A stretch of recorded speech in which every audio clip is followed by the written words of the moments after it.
안녕하십니까? 저는 45살 남자입니다.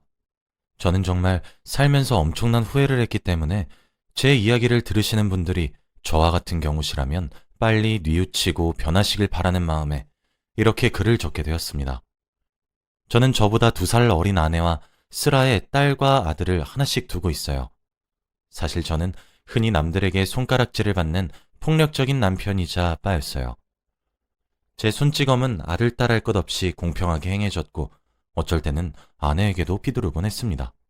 사실 저는 아내의 입에서 이혼이란 단어가 나오기 전까지 아이들의 입에서 아빠와 함께 살고 싶지 않다는 말을 듣기 전까지는 제게 문제가 있다는 사실을 멍청하게도 전혀 알지 못했습니다. 사실 저는 이번에 후회를 느끼고 성향을 고치는 과정에서 제가 결핍이 많은 사람이란 사실을 알게 되었거든요. 제 어린 시절은 남들보다 더욱 불행했습니다. 저희 아버지는 알코올에 대한 의존도가 심하셨고 알코올 중독자셨죠. 어머니는 그런 아버지에게서 저를 지키려고 발버둥을 치셨어야 했습니다. 어머니는 항상 펄은 멍이 들어 있었어요. 팔과 다리에도 어느 괜찮은 구석이 하나 없었죠. 그래서 저희 어머니는 한여름에도 항상 목과 팔과 다리를 가릴 수 있는 옷들만 골라서 입으셔야 했어요. 저희 아버지는 술에 취하면 항상 어머니를 팼습니다. 그 폭력의 화살이 제게 쏟아질 것 같으면 어머니는 온몸으로 저를 보호하셨었던 것 같아요. 애한테까지 그러지 말고 애한테 할 거면 그 목까지 자기한테 하라고 소리를 지르시면서 말이죠. 그래서 매일 밤마다 저희 집은 쑥대밭이 되었고 난장판이 되었습니다. 그리고 아침에 술에서 깬 아버지는 어머니께 무릎을 꿇고 눈물을 흘리시며 싹싹 비셨고 어머니는 항상 용서하셨어요. 그렇게 집을 깨끗이 치우면 뭐 하겠어요? 아버진 저녁에 다시 술을 사와서 한 잔만 먹겠다며 드셨고 한 잔은 한 병이 되었고 2병이 되었고 술에 취하셨죠. 제가 아주 어렸을 땐 무서워했는지 잘 모르겠지만 인지가 가능했을 때를 상기시켜보면 꽤 자연스럽게 받아들였던 것 같아요. 매일 일어나는 일상의 소음 정도로 말이에요. 아버지가 술을 마시고 어머니께 행사했던 이유는 하나였습니다. 술을 더 내놓으란 이유였죠. 하지만 아버지가 알코올 중독자로 일하러 나가시지 않아 어머니가 소일거리고 부업을 뛰고 만들어 오는 돈이 저희 생활비의 전부인데 어머니는 정말 돈이 없으셔서 못 드린 거였어요. 어머니가 여유가 있으실 때에는 아버지께 돈을 쥐어주고 나서 저를 데리고 새벽에 산책을 하러 나갔다 아침에 함께 들어오기도 했었어요. 지금 보니 그게 어머니 나름의 도피였던 것 같네요. 아무튼 어머니는 참 울기도 많이 울었습니다. 아버지께 애원도 했고 화도 냈고 빌어도 받고 애걸복걸하며 부탁하기도 했죠. 제발 술을 끊어달라고 말이에요. 아버지는 알겠다고 대답은 잘하셨어요. 하지만 밤이 되면 저희 집엔 와장창 하며 깨지는 소리와 어머니의 비명소리, 울음소리밖에 들리지 않았죠. 그쯤 되니 동네에 소문이 나기 시작했고 신고받고 온 경찰들도 저희 얼굴을 알기 시작했어요. 그 당시 제 나이가 아마 10대 중반 정도였던 것 같습니다. 창피했고 쪽팔렸죠. 그리고 그런 어머니가 너무 한심했어요. 잘못은 아버지가 폭력을 휘둘렀다는 점인데 저는 어머니에게 그만 좀 울고 정신 차리라고 그치라고 윽박질렀어요. 정말 불효자식이죠.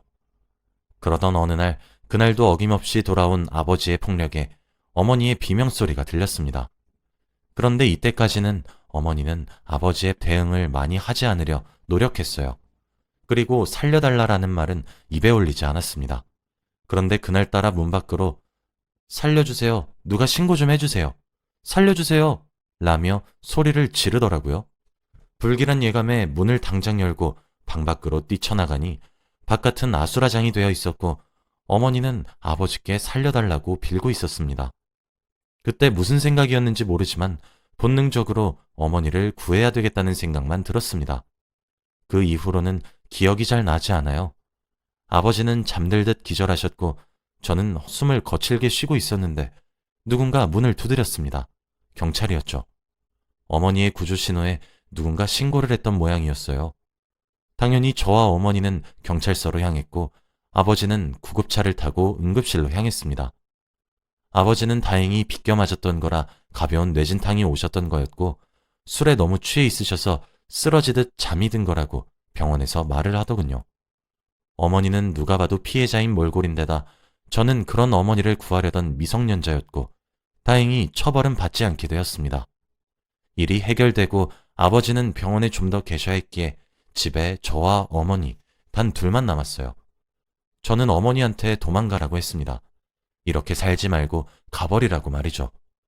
어머니는 아들인 제 말이 충격이셨나 봐요.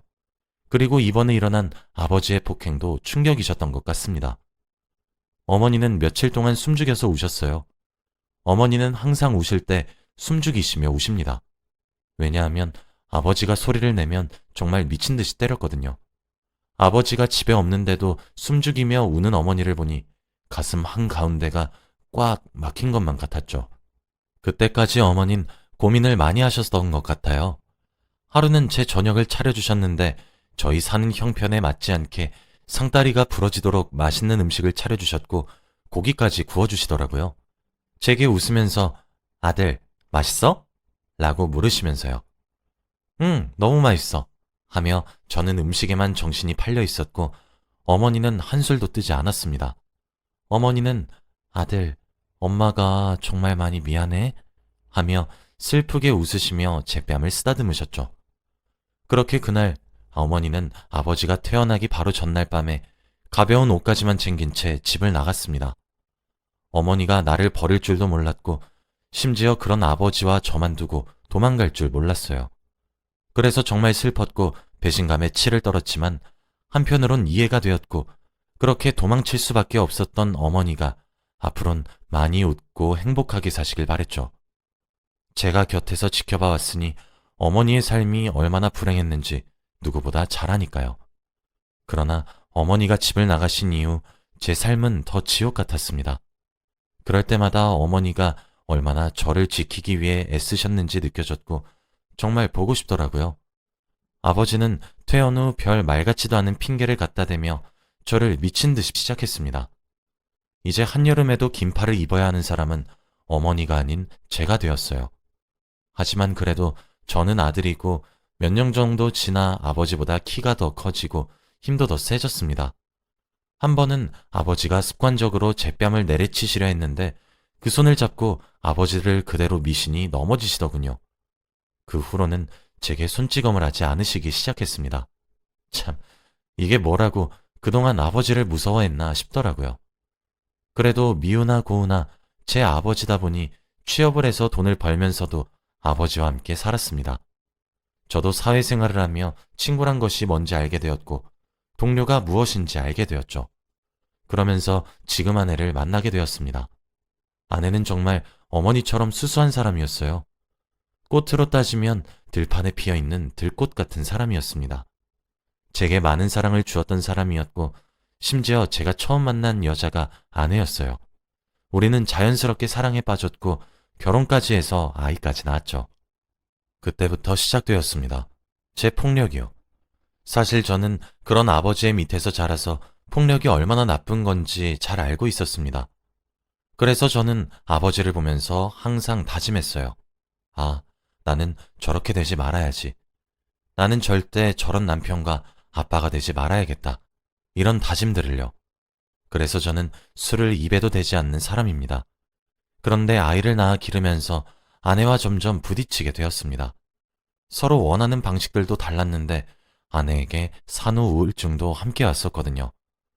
보통의 남편들은 사랑하는 아내가 산후 우울증을 겪으면 좀 더 다정히 대해줄 것이고 따뜻하게 말을 하기 위해 노력했을 겁니다. 하지만 저는 그러지 못했어요. 연년생으로 아이를 낳고 산후 우울증을 겪는 아내를 이해하지 못했거든요. 아내에게 점점 화가 나기 시작했고 결혼 후 아이를 낳은 이후로는 아내와 매일같이 싸우기 시작했고 서로를 헐뜯었어요. 아내는 그럴 때마다 짐을 싸서 아이들을 데리고 친정으로 내려가기 일쑤였고 그런 태도를 보이는 아내에게 정말 미친 듯이 화가 나기 시작하더라고요. 그러다 아이들이 3살이 되던 해 결국 화를 참지 못한 제가 뺨을 때려버렸습니다. 아내와 싸움을 하기 시작하면서 그렇게 몇 년 정도 흐르니 점점 분노의 감정을 억누르기가 힘들어졌죠. 어느 순간부터는 아내가 집에 있는 꼴만 봐도 화가 치솟을 만큼 미친 듯이 화가 나더라고요. 뺨을 맞은 아내는 놀란 듯이 저를 쳐다봤습니다. 저는 그런 아내에게 욕을 하고 소리를 지르며 화를 내기 시작했어요. 그런데 그렇게 했음에도 불구하고 제 화가 도무지 풀리지 않더라고요. 스위치가 고장나서 꺼지지 않는 로버트처럼 말이에요. 아내는 계속되는 제 폭언에 눈물을 흘리며 자신이 잘못했으니 제발 그만하라 애원했죠.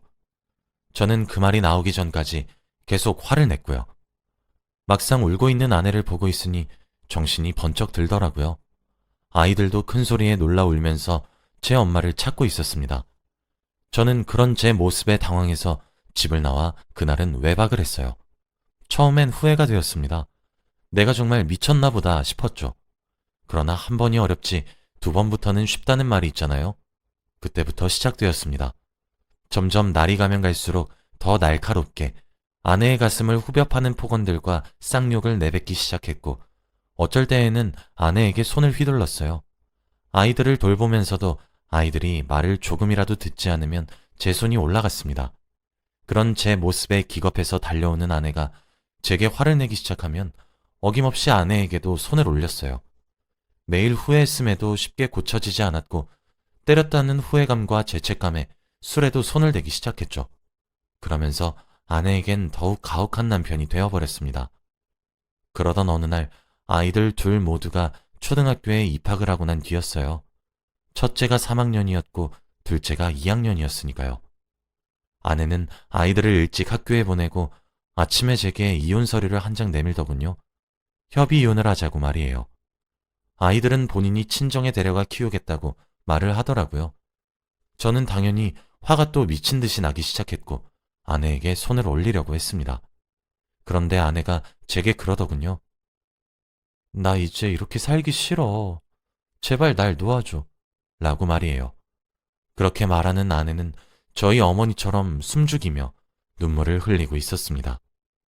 움찔하고만 제가 아내를 쳐다보았어요.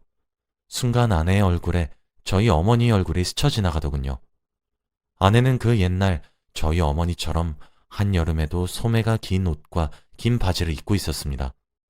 저희 집 식탁 근처에는 전신 거울이 하나 있어요. 주방과 현관이 가까워서 제가 밥을 먹고 출근하기 전 항상 거울로 옷매무새를 체크하는 버릇이 있거든요. 저희는 주방 식탁에 앉아 얘기를 하고 있었는데 문득 고개를 돌려보니 거울에 비친 제 모습이 옛날 어머니를 때리고 사셨던 저희 아버지의 모습과 다를 바가 없더라고요. 웃음이 많았던 아내는 어느새 웃음을 잃어버리고 옛날 저희 어머니와 같은 모습을 하고 있었습니다. 그때 제가 느꼈던 감정은 슬픔과 분노 따위의 것이 아니었어요. 허망했고 허탈했으며 자괴감이 느껴졌습니다.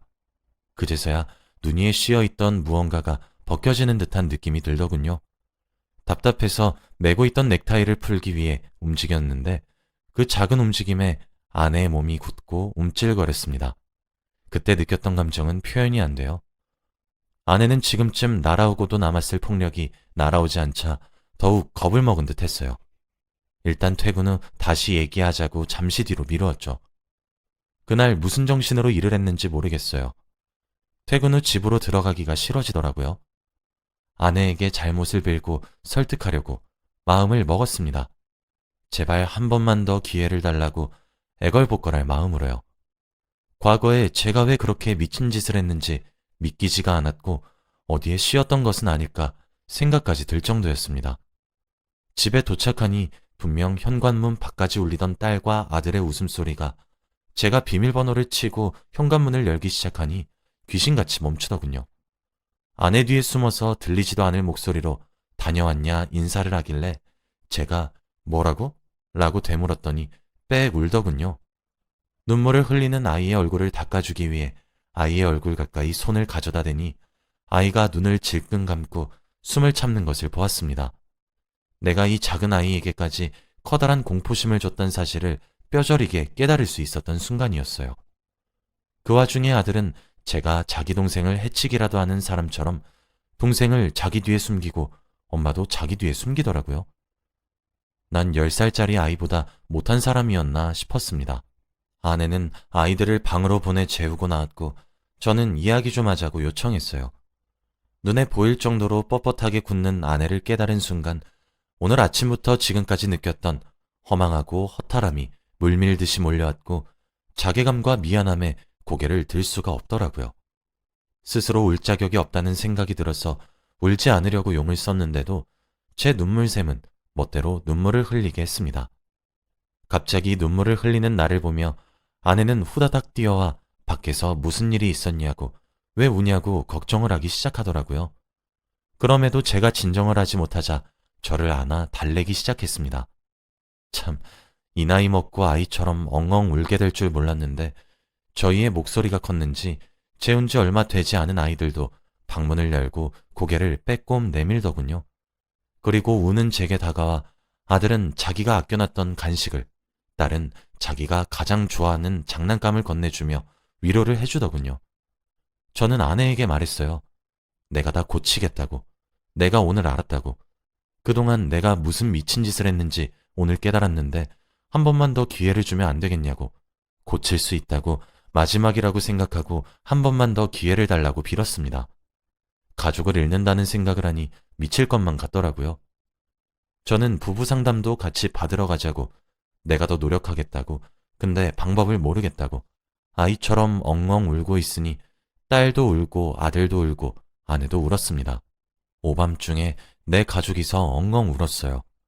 아이들은 울다 지쳐 잠들었고 아내는 그런 아이들을 물끄러미 바라보다 말하더군요. 마지막으로 믿어볼게 라고요. 그게 작년에 있었던 일입니다. 그 후 저와 아내는 부부 상담센터를 찾았어요. 저는 심리상담까지 병행했습니다. 상담하시는 선생님들이 말씀하시길 저는 결핍이 많은 사람이라고 하더라고요. 부모의 사랑이 어긋났기에 제가 그걸 보고 배웠다고 말씀하셨죠. 심지어 제가 만난 첫 여자가 아내였기에 결핍이 많은 저는 계속 불안에 시달렸던 것이었고 그 불안과 스트레스를 부적절한 방법으로 표출한 것 같다고 하더군요. 그리고 아내의 행동을 통제하려고 하는 성향이 조금 있다고 하셨습니다. 이런 부분은 환경적 요인을 무시할 수 없는데 제가 잘못되었다는 사실을 지금 인지하고 직시하려고 노력하기 때문에 고칠 수 있다 응원하시면서요. 아내는 제 어린 시절 이야기를 전혀 알지 못하고 있어서 깜짝 놀란 것 같았죠. 그렇게 저는 차근차근 분노를 조절하는 법, 긍정적으로 감정을 풀어나가는 법, 감정을 다스리는 법 등등 여러 가지를 차근차근 배워나갔고 실천했어요. 아이들과 아내에게 진심으로 사과했습니다. 아내도 제 모난 행동들이 아무래도 어렸을 때 받았던 정서적 학대인 걸 알게 된 이후로 더욱 적극적으로 저를 이끌어 주었어요. 아내 본인도 상처가 참 많았을 텐데 말이에요. 저희 아이들도 처음엔 저를 많이 무서워했어요. 손만 움직여도 깜짝 놀라는 모습이 정말 안타까웠어요. 지금은 제가 퇴근하면 아빠! 라고 크게 부르며 품에 안겨드는데 이렇게 되기까지 정말 많은 노력을 했습니다. 제 잘못 잡힌 버릇 때문에 제 가족에게 얼마나 커다란 상처를 줬는지 지금부터 사죄해도 평생을 미안하다 말을 해도 모자랄 것 같다는 생각이 들어요. 아내는 이렇게 변한 제 모습을 보면서 항상 멋있다고 해줍니다. 저도 아내의 의견을 존중하려고 노력하고 있거든요. 살아보니까 아내 말이 틀린 게 하나도 없다는 생각이 들어서요. 아내의 친정도 찾아가서 장모님과 장인어른께 무릎을 꿇고 사과를 드렸습니다. 아직 저를 부수면서 볼 수 있는 정도는 아닌 것 같지만 제게 마음을 열려고 노력하시는 것 같아 저도 더 크게 노력할 생각이에요. 저는 아직도 아내에게 죄스럽고 미안하고 이렇게 부족하고 문제 많은 저를 바르게 이끌어주는 아내가 존경스럽기도 사랑스럽기도 합니다. 앞으로도 저는 노력하는 남편과 아빠가 되어 언젠가 진심으로 존경받을 수 있는 가장이 되어보려고 해요. 제 이야기는 여기까지예요. 제 이야기를 듣고 배우자와 아이들에게 미안하다는 감정이 느껴지시는 분들이 있으신가요? 그럼 아직 늦지 않으셨어요. 저도 정말 개차반같이 굴었어요. 근데 아내가 제게 말을 해주더군요. 배우지 못해 모르는 것은 죄가 될 수 없으나 배우려 하지 않는 것은 죄라고요. 물론 제 불우한 어린 시절이 제가 행했던 폭언과 폭력을 정당화할 수 있는 핑계가 되진 않습니다. 하지만 이번 기회로 현명한 아버지와 남편이란 무언가를 배웠고 알게 되었죠. 그러니 지금이라도 여러분들은 저처럼 커다란 후회를 하시기 전에 미리 노력하시길 바랍니다. 저는 앞으로 남은 평생을 제 잘못을 용서해준 아내와 아이들, 그리고 친정 식구들을 위해 살려고 합니다. 많이 응원해 주셨으면 좋겠어요. 제 긴 이야기를 들어주셔서 감사합니다. 행복하세요.